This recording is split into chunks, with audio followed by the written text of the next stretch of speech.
નમસ્કાર દોસ્તો. તો આજે વાત કરવી છે એક બે બુક્સની જે મેં હમણાં જ વાંચી છે. એક બુકનું નામ જે છે એ છે life's amazing secrets by Gaur Gopal Das, અને બીજી જે બુક છે એ છે the lonely tiger by Hugh Allan. બંને બુક એકબીજાથી એકદમ અલગ છે. જે પહેલાં વાત કરીએ ગૌર ગોપાલ દાસની જે આ બુક છે, તમે બધા જ એમના વિશે જાણતા જ હશો. મોટિવેશનલ સ્પીકર છે અને બહુ સારા એમના શોર્ટ વિડીયોઝ હોય છે ઇન્સ્ટાગ્રામ પર, યુટ્યુબ પર. પર્સનલી મારી વાત કરું તો મને કંઈ આવી બધી બુક્સ માટે કોઈ એવો પૂર્વગ્રહ નથી કે આ નહીં સારી કે આ સારી. પણ હું એવું માનું કે ઘણીવાર આ બુકમાં બધું સરસ સરસ સમજાવ્યું હોય. બધી સિચ્યુએશન એવી હોય કે કોઈ વ્યક્તિ મહેનત કરે છે અને તરત મતલબ અમુક સમય પછી એ સફળ થઈ જાય છે. જે કહેવાય ઇન્સ્ટન્ટ મોટિવેશન જે મળે એ બધી વાતો હોય છે. પણ એ બધું એટલું મતલબ પ્રેક્ટિકલ રીતે જોવા જઈએ તો ઘણી બધી વસ્તુઓ એટલી સીધી નથી હોતી.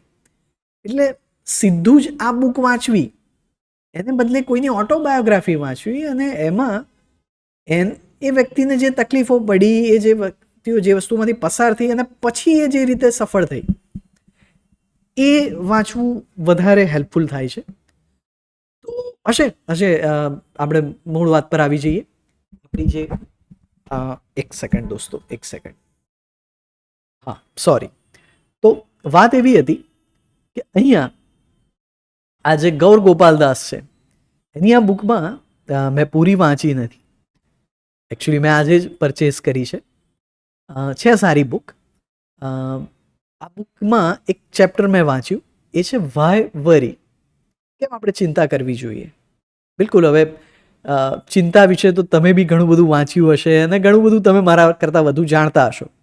અત્યારે જે સવારે જે પેલા મોર્નિંગ પોઝિટિવ મેસેજીસનો જે જમાનો છે, એમાં તમને બી વરી વિશે ઘણા બધા સારા કોટ્સ મળતા જ હશે, એટલે એવું તો વાત નથી. પણ એણે એક બે વસ્તુ આમાં સરસ કીધી છે. એણે શરૂઆત કરી છે એક સરસ કોટથી કે આ ચિંતા વિશે, કે ચિંતા કોઈ વસ્તુની તમે જ્યારે કરો, કોઈ ભવિષ્યની કોઈ ઘટના વિશે, તો એ ભવિષ્યની ઘટના તો સહેલી કે એવી રીતે એના કોઈ ફરક નથી પડતો. પણ ચિંતા કરવાથી તમારું જે વર્તમાનનો આનંદ છે એ છીનવાઈ જાય છે, એ લૂંટાઈ જાય છે. તો આની વાત છે. મતલબ આ બી કોઈ કોટ તમે વાંચ્યું જ હશે. મૂળ વાત પર આવું. એ શરૂઆત કરે છે વાત વોટ્સએપની. વોટ્સએપ જે મને તો આજે જ ખબર પડી કે વોટ્સએપનો જે ફાઉન્ડર છે એ ઓફકોર્સ એક સોફ્ટવેર એન્જિનિયર છે ને એ રીતે વર્ષો સુધી એણે આવી ટેક જાયન્ટ કંપનીઝ એ બધામાં કામ કર્યું અને પછી એણે એ વખતની જે ઉભરતી જે કંપની હતી ફેસબુક અને ટ્વિટર, આ વાત લગભગ 2006-2008ની આસપાસની હશે, એક્ઝેક્ટ ટાઈમ નહીં, પણ ફેસબુક એ વખતે પણ એટલું જ્યારે પોપ્યુલર હતું, નવું નવું હતું, પણ બહુ જાયન્ટ કંપની બની ચૂક્યું હતું. તો એ વખતની વાત છે કે એમાં પહેલાં એ ફેસબુકમાં અપ્લાય કરે છે. ફેસબુકમાં અપ્લાય કરે છે અને ત્યાંથી એ રિજેક્શન એને મળે છે. એટલે એના ટ્વિટર પર લખે છે કે આજે Facebook I got rejected from Facebook. આટલું સિમ્પલ એની પોસ્ટ. પછી એ થોડા સમય પછી ટ્વિટરમાં અપ્લાય કરે છે. પણ ટ્વિટરમાં બી એ જ વસ્તુ થાય છે કે રિજેક્શન મળે છે અને ફરીથી ટ્વિટર પર એ પોસ્ટ કરે છે પોતાની ટ્વિટર પ્રોફાઇલ પર કે આજે એપ્લિકેશન કરી હતી ટ્વિટરમાં જોબ માટે, પણ ત્યાંથી પણ રિજેક્ટ થયો. પણ ત્યાં જ્યારે ત્યાં ગયો ત્યારે ઘણા સારા લોકો મળ્યા અને ઘણા નવા આઈડિયાઝ એમની જોડેથી જાણવા મળે. વાત અહીંયા પૂરી. અને થોડા વર્ષો પછી એ વોટ્સએપ આ એપ ડેવલપ કરે છે અને લગભગ 2017માં ફેસબુક 13 કે 14, મને એક્ઝેક્ટ યર ખબર નથી, પણ ફેસબુક જે છે એ આ વોટ્સએપને ટેક ઓવર કરી લે છે અને કંઈક $15 કે $16 બિલિયન આપીને, આટલી મોટી રકમ આપીને. એટલે આ વાત પેલો શરૂ કરે છે એ કહેવા માટે કે વોટ્સએપ એક કંપની એની પોતાની જે ફાઉન્ડેશનની જે સ્ટોરી છે એ ખૂબ મોટિવેશનલ છે કે આજે જે પેલો માણસ હતો એનો જે ફાઉન્ડર વોટ્સએપનો તો એ ડેવલપર જે છે એને ખુદને રિજેક્શન મળ્યું ફેસબુક અને ટ્વિટરમાંથી, પણ એ રિજેક્શન મળ્યું એટલે એણે વોટ્સએપ બનાવ્યું ને આજે બનાવ્યા પછી એ બિલિયન્સ ઓફ ડોલર્સ એને એના મળે. પછી એ પોતાના એક્સપિરિયન્સ પર આવે છે કે વોટ્સએપ કેટલું હેલ્પફુલ છે. પણ એક દિવસ એવું બન્યું કે વોટ્સએપ પર એટલા બધા એને મેસેજ આવતા ગયા કે એ વોટ્સએપ એને માટે ચિંતાનું કારણ બની ગયું. પછી એનું બેકગ્રાઉન્ડ આપતા એ કહે છે કે બન્યું એવું હતું કે એણે કોઈક જગ્યાએ યુનિવર્સિટીમાં લેક્ચર આપતો હતો અને એ લેક્ચરમાં એણે એક જસ્ટ એનો પોઈન્ટ ક્લિયર કરવા માટે એણે એક એવો જોક કીધો કે ઓડિયન્સમાં પૂછ્યું કે ભાઈ કોઈ એક ટીચર હોય આખી જિંદગી જો કામ કરે અને રિટાયર થાય તો એની પાસે કેટલી બચત હોય? તો બધાએ કીધું કે 2 લાખ 4-5 લાખ. પછી કોઈ આઈટી પ્રોફેશનલ રિટાયર થાય તો એની પાસે કેટલી બચત હોય? બધાએ કીધું કે 25 લાખ 30 લાખ. પછી એ બોલ્યો કે જો કોઈ પોલિટિશિયન રિટાયર થાય તો કે 2 કરોડ 3 કરોડ. પણ પછી એણે જસ્ટ એક મજાકમાં કીધું કે કોઈ મહાગુરુ કોઈ ધર્મગુરુ એ અગર રિટાયર થાય, જેમ કે હમણાં થોડાક ધર્મગુરુઓ રિટાયર થયા કે એમણે એમના સક્સેસર એમના પછી ઉત્તરાધિકારી પસંદ કર્યા, તો એ જે રિટાયર થતા જે ધર્મગુરુ છે એ લોકોની સંપત્તિ કેટલી? અને પછી એ જ બોલે છે કે એક જણા પાસે 200 કરોડ હતા, કોઈકની પાસે 2000 કરોડ.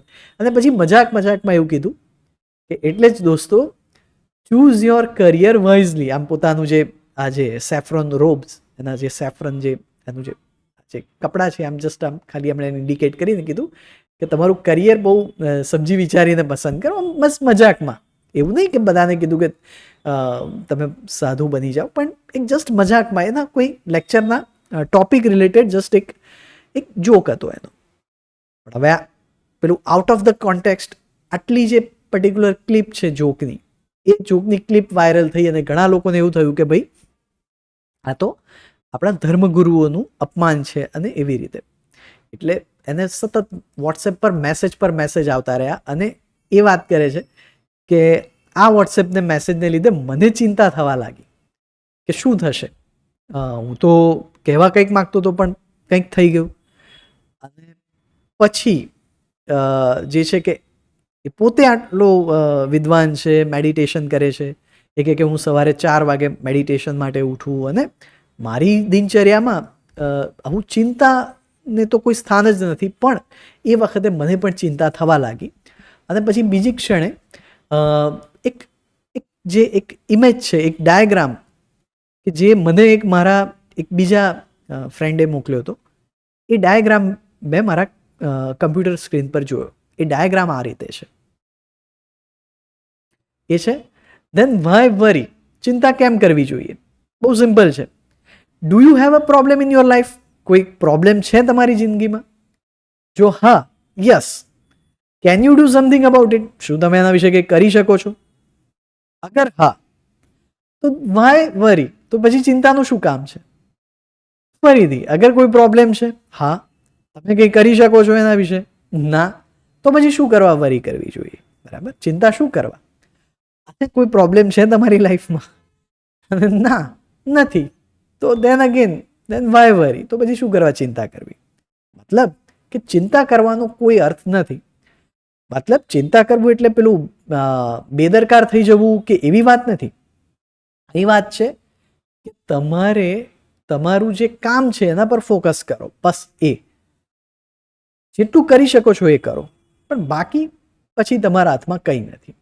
અને એ પોતાનું એક્ઝામ્પલ આપે છે કે જ્યારે આ કંટ્રોવર્સી થઈ, પહેલાં મને ચિંતા થઈ, પણ પછી મેં નક્કી કર્યું કે હું પબ્લિકમાં વધારે ને વધારે જઈશ, હું મારો મેસેજ લોકો સુધી લઈ જઈશ અને બને એટલું મારી જાતને એક્સપ્લેન કરવા ટ્રાય કરીશ. અને પછી એ કહે છે કે એણે એના એફર્ટ્સ વધારી દીધા. એણે આ બુક લખવાની શરૂ કરી, એના લેક્ચર્સ, એની જે ટૂર્સ, એ બધી એણે ઇન્ટરનેશનલ લેવલ પર પણ વધારી દીધી. અને એની પોપ્યુલારિટી ઘટવાને બદલે અનેક ગણી વધી ગઈ. એટલે આ એનું એક ચેપ્ટરમાં બહુ એણે સરસ વાત કરી છે. બિલકુલ મેં જે કીધું એના કરતાં બુકમાં જે લેંગ્વેજ અને જે ફ્લોમાં આ સ્ટોરી જાય છે એ રીતે આ ઘણું તમને મોટિવેટ કરી શકે. કારણ કે હું તો તમારી જેમ જ છું. હું કંઈ ગૌર ગોપાલદાસ છું નહીં. કંઈક ઉઠીને મને હમણાં જ મારે બી ઘણા બધા બિલ્સ પે કરવાના છે, આવશે થોડા દિવસમાં, તો ચિંતા મને પણ હોય. હા, આ થોડો ઘણો સમય આપણને હેલ્પ કરી શકે, આપણને સારું ફીલ થાય ને. બિલકુલ આ ફિલોસોફી બહુ સારી છે, ન જ કરવી જોઈએ ચિંતા. પણ છતાં બી હું એવું માનું છું કે ઘણીવાર આ બુક્સ કહેવાય ને કે રાઈટ ટાઈમ પર તમને રાઈટ કાઇન્ડ ઓફ મોટિવેશન આપી દેતી હોય. કરવાનું તો તમારા હાથમાં છે, તમારે શું કરવું. પણ આ બુક એ રીતે બહુ સરસ છે. જે લોકોને જે અમને જાણે છે, જે એમના વિડીયોઝ જોવે છે, હું કહીશ કે વિડીયો કરતાં બુક બહુ જ સારી. ઇવન તમે જે હું તમને કહું છું કે હું આ વિડીયોમાં તમને હું એ ચેપ્ટર સમજાવી રહ્યો છું, પણ એ ચેપ્ટર જો તમે બુકમાં વાંચશો ને તો તમને બહુ મોટિવેટ કરશે. આ જે બુક છે બરાબર, એમેઝોન કે એવી રીતે મળશે, અથવા તો આ તો એટલા પોપ્યુલર છે કે તમારા લોકલ જે એવા બુકશોપ હોય છે ત્યાં આ બુક તમને અચૂક મળશે. બરાબર. એ સિવાય એક બુક છે, એ છે the lonely tiger by Hugh Allan. હવે આપણે ઇન્ડિયામાં એક સારી વસ્તુ એવી છે કે ઇન્ડિપેન્ડન્સ 1947 પછી આપણા ત્યાં ઘણા બધા એવા બ્રિટિશર્સ કે જેને ઇન્ડિયા પ્રત્યે પ્રેમ હતો, ભારત પ્રત્યે પ્રેમ હતો. એની જે કલ્ચર છે, એનું જે એટમોસ્ફિયર, એની જ્યોગ્રાફી, એ દરેક માટે અમુકને એટલું પ્રેમ હતો કે એ અહીંયા જ સેટલ થઈ ગયા. એ લોકોએ પાછા ઇંગ્લેન્ડ, એ મૂળ ઇંગ્લેન્ડના હતા, એમના જે એન્સેસ્ટ્રલ હાઉસીસ, એમના જે પુશ્તૈની જે મકાનો હોય એ બધા ત્યાં ઇંગ્લેન્ડમાં હોય, પણ એ બધું છોડીને અહીંયા વસી ગયા લોકલ લોકોની વચ્ચે. તો એવા માનો એક આ છે હ્યુ એલન. હ્યુ એલન, આના વિશે મેં વિકીપીડિયા પર સર્ચ કરવા ટ્રાય કર્યો પણ કોઈ ખાસ એટલી ઇન્ફોર્મેશન નથી. આ એક હન્ટર, એક શિકારી છે.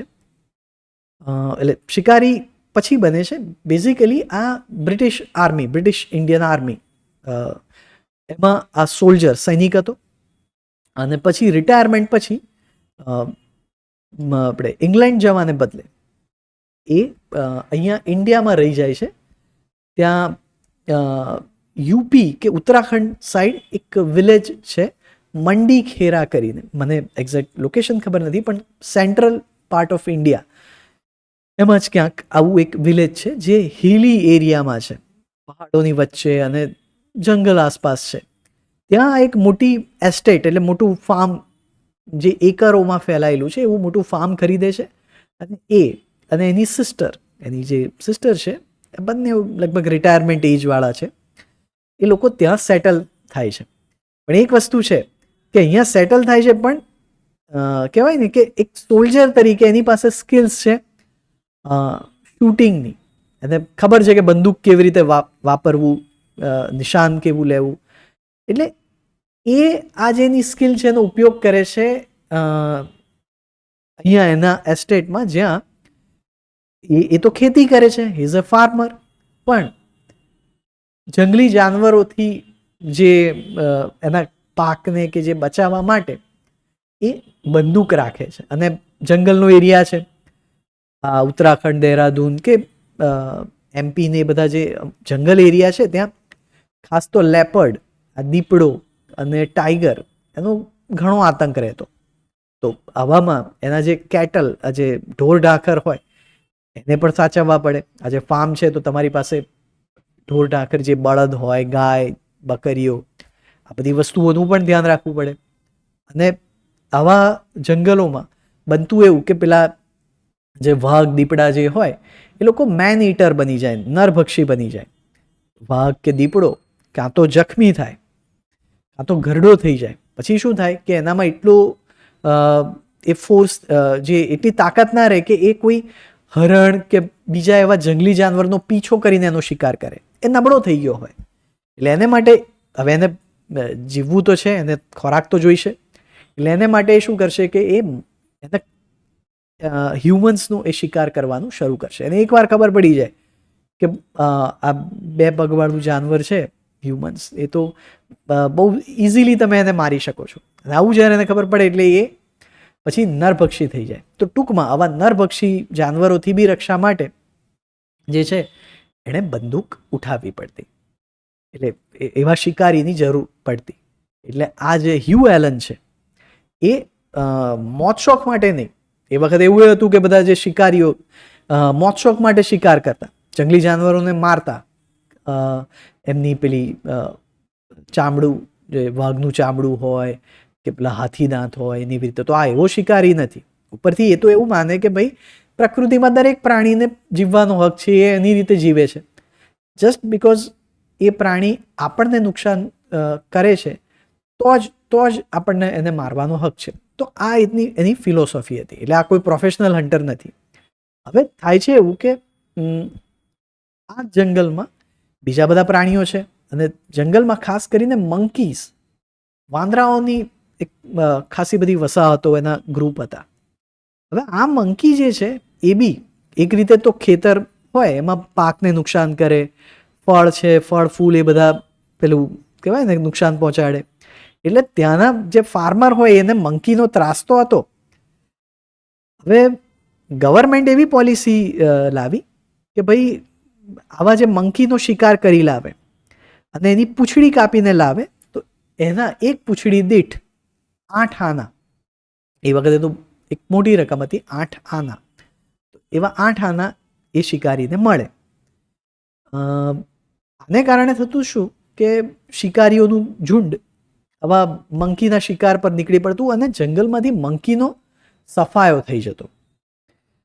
હ્યુ એલનનો પોઈન્ટ એવો હતો કે આ મંકીઝ જે છે બધા એ દરેક વખતે એટલા નુકસાનકારક નથી હોતા. હા, એ પાકને નુકસાન કરે, પણ એનો સહેલો રસ્તો છે કે દરેક ગામડામાં, અને આજે પણ એવું જ છે, એવા નાના નાના છોકરાઓ હોય કે જેને ગિલ્લોલ, કેટાપોલ્ટ, એ ગિલ્લોલથી રમતા હોય, તો એવા છોકરાઓને તમે ચોકલેટ આપો કે થોડા પૈસા આપો, પણ ખાસ કરીને તો ચોકલેટ અને એવો કંઈક સરસ નાસ્તો, તો એ જ પેલા ગિલોલ વાપરીને આ મંકીઝને ભગાડી દેશે, પણ મારશે નહીં. એટલે એની જોડે એ આ રીતે મંકીઝને એની એસ્ટેટ, એનું જે ફાર્મ હતું એનાથી દૂર રાખતો. પણ આ શિકારીઓ છે મંકીનો શિકાર કરીને સાવ સફાઈઓ જ કરી દેતા. એ કહેતો કે આ મંકી કેમ ઇમ્પોર્ટન્ટ છે. સો હ્યુ એલનનું એવું માનવું હતું કે તમે જ્યારે આ મંકી છે ને એનું એક મહત્વ એ રીતે હતું કે ધારો કે જંગલમાં કોઈ દીપડો કે કોઈ નરભક્ષી વાઘ છે, એ જ્યારે હવે એ તો વાઘ શિકાર કરવા નીકળે એટલે કેટલો છુપાઈને નીકળે. એની કોઈ મનુષ્ય છે, ધારો કે કોઈ માણસ ખેતરે ગયો છે, એને તો ખબર નથી કે આસપાસ વાઘ છુપાઈને બેઠો છે. આવા સંજોગોમાં આ મંકી બહુ કામ લાગે, કારણ કે જ્યારે કોઈ વાંદરું કે કોઈ બીજું પ્રાણી, કોઈ પક્ષી, એ જ્યારે ઝાડની ઊંચે ટોચ પર બેઠું હોય એટલે એનો જે 360 ડિગ્રી એને વ્યૂ આવે, અને એ જે વ્યૂ છે એમાં એને દૂર સુધી દેખાય કે કોઈ એવો વાઘ કે એવું કોઈ જંગલી ખતરનાક પ્રાણી આસપાસ છે કે કેમ. અગર જો એ હોય, વાઘ હોય, તો એ તરત પેલું વાંદરું એ બૂમ પાડશે, અને એ રીતે નીચે જે વ્યક્તિ હોય એને તરત ખબર પડી જાય કે ભાઈ આસપાસ ખતરો છે. એટલે આ રીતે આ વાંદરા એ હેલ્પફુલ હતા. એટલે છે, હવે જો વાંદરાને મારી કાઢો તો તમને જ્યારે તમે જંગલમાં જતા હોય ને ત્યારે તમને ખબર જ ના પડે કે આસપાસ વાઘ છુપાયેલો છે કે કેમ. એટલે એનું કહેવું એવું હતું કે આ શિકારીઓ જ્યાં એકદમ નિર્દોષ આ વાંદરાઓને મારી કાઢતા એ ખોટું હતું. એક દિવસ સવારે એને ખબર મળે છે કે ભાઈ આવી રીતે જંગલમાં આવા વાંદરાનો શિકાર કરવાવાળા આવ્યા છે. એટલે તરત આ વખતે થોડો ગુસ્સે છે. એટલે એનું જે પેલું જે એનું એક કૂતરું હતું, એનું પાલતું કૂતરું, એનું નામ જમ્બો. એક કૂતરું એ કોકર સ્પેનિયલ, કોકર સ્પેનિયલ કરીને એક બ્રીડ છે કૂતરાની એવી પ્રજાતિ, એવું હતું. અને બહુ એકદમ એ તો દરેક કૂતરાના ઓનર માટે એનું કૂતરું એક કહેવાય ને કે ફેમિલી મેમ્બર જેવું જ હોય. એટલે આ જે એનું જે જમ્બો હતું, એ જમ્બોને એક તો ઇન્ડિયા એટલે અહીંયા ગરમીની સિઝન હોય, એટલે આ જમ્બો એક નજીકમાં એક નાનકડું પેલું ઝરણું, એ ઝરણામાં એને ઠંડકમાં બેસવાનું બહુ ગમતું.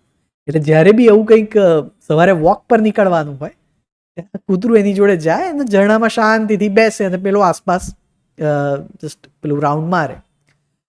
તો આવી રીતે આ નીકળ્યો પેલા શિકારીઓની શોધમાં. અને જમ્બોને પણ સાથે લઈ ગયો. જમ્બોને એમ હતું કે ભાઈ પેલા પુલમાં શાંતિથી આપણે બેસવાનું છે ને મજા આવશે, પણ એકચ્યુઅલી એ લોકો શિકારીની શોધમાં હતા.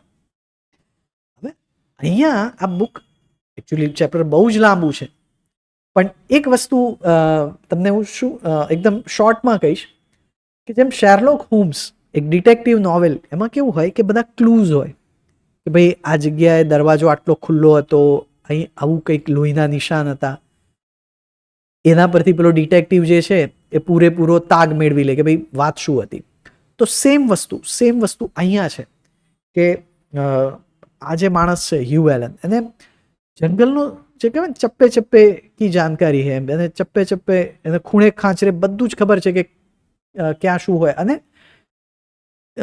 ધારો કે જમીન પર કોઈ પગલાંના નિશાન, પાંદડા કંઈક આગા પાછા થયા હોય, કોઈક એવો નાનો સરખો અવાજ, આ બધાનું નિરીક્ષણ કરે અને એ રીતે નક્કી કરે કે ભાઈ આસપાસમાં કોઈક હરણ હોવું જોઈએ, આસપાસમાં કોઈ શિકારી હમણાં અહીંથી પસાર થયો હોય, કે કોઈ નરભક્ષી વાઘ છે, કે આ બધું એ જજમેન્ટ લઈ લેતો. તો આવી રીતે આગળ જાય છે ત્યારે એને દેખાય છે કે પેલા બીડીના ઠૂંઠા પડ્યા હોય છે જમીન પર. એટલે એને ખ્યાલ આવે છે કે ભાઈ હમણાં જ શિકારીઓ થોડાક જ સમય પહેલાં આ જગ્યા અહીંયા આવ્યા હશે. અને પછી જે પેલી પગદંડી હોય છે પીછો કરતો કરતો જાય છે અને આગળ પહોંચે છે ત્યારે પેલું ઝરણું હોય છે જ્યાં પેલા આનો જે આ જમ્બો છે એને ગમતું હોય છે. પણ આ વખતે પેલું ઝરણામાં રોકાતો નથી ને, ઝરણું પસાર કરીને આગળ વધે છે. આગળ વધે છે ત્યારે એક પેલા જે કહેવાય ને કે હમણાં જ જેનો શિકાર થયો હોય એવા બે પેલા વાંદરાના ડેડ બોડી એને દેખાય છે.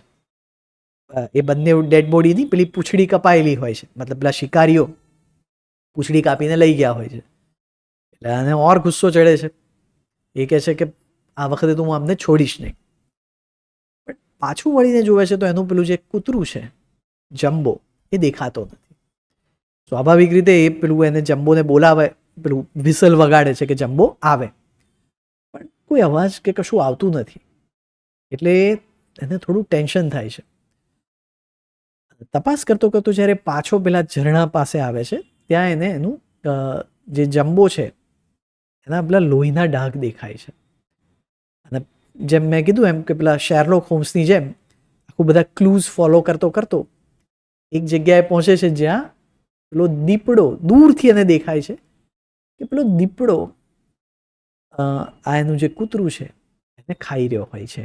કૂતરું તો મરી ગયું છે. દીપડાએ પેલું ક્યારે પેલો દીપડો આવીને પાછળથી પેલા કૂતરાને ખેંચી ગયો ને એ બી એકદમ સાયલેન્ટલી એને ખબર જ ના પડી.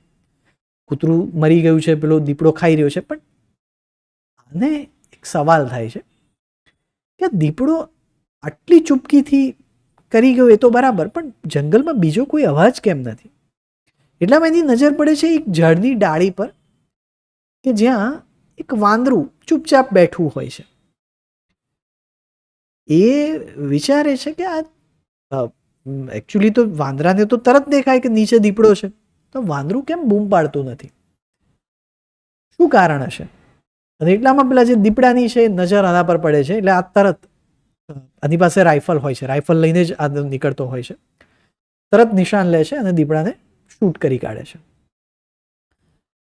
એ પછી જે આ શૂટિંગ થાય છે એનો જે અવાજ આવે છે, પેલું વાંદરું ચીસાચીસ કરવા લાગે છે અને ધબ કરીને જમીન પર પડે છે. અને પછી એને ખબર પડે છે કે આ વાંદરાએ હવે ચીસાચીસ કેમ કરી, પહેલા કેમ નહીં? એ વાંદરું છે જેમ પેલા શિકારીઓ જે આવ્યા હતા એ લોકોએ જે બુલેટ્સ, જે બંદૂકની ગોળીઓ છોડી એને કારણે એ વાંદરું આંધળું થઈ ગયું હોય છે. આંધળું થઈ જાય છે એટલે એ દેખી શકતું હોતું નથી. ઝાડની ડાળી પર છે એટલે એને આંખમાં વાગ્યું છે એટલે વાંદરું જોઈ શકતું નથી, અને શરીર પર બી બીજા બધા ઘાવ છે એટલે પેલું કહેવાય ને કે મરવાની અણી પર જ હોય છે, પણ છતાં બી પેલું કહેવાય ને કે દીપડાની હાજરીની એ વાંદરાને ખબર પડતી નથી. એ જે ઘટના છે, વાંદરું તો પછી મરી જાય છે, સ્વાભાવિક છે, પણ એ ઘટના પછી એટલે એનું જે મેઇન મેસેજ છે એ સ્ટોરીમાં એ કે આજે એનું જે કૂતરું છે એને વહાલું હતું એને લઈને નીકળ્યો. અગર જો એ વાંદરાઓ જીવતા હોત ને તો એ વાંદરાઓના ટોળાએ પહેલેથી જ ચીસાચીસ કરી મૂકી હોત.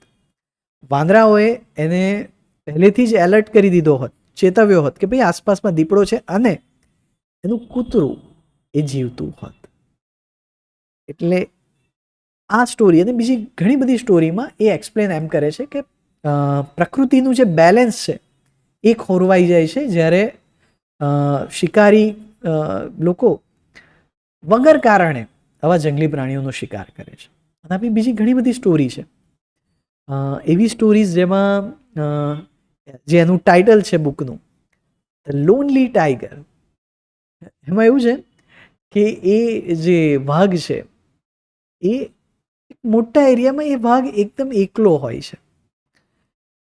હોય છે, અને બહુ તરત ટૂંકમાં તમને કહી દઉં છું એ સ્ટોરી કે આ ભાઈ આ જે હ્યુ એલન છે એને શોખ હોય છે જંગલમાં લટાર મારવા જવાનો, પણ બીજા માણસોની જેમ એ ગાફેલ વ્યક્તિ નથી.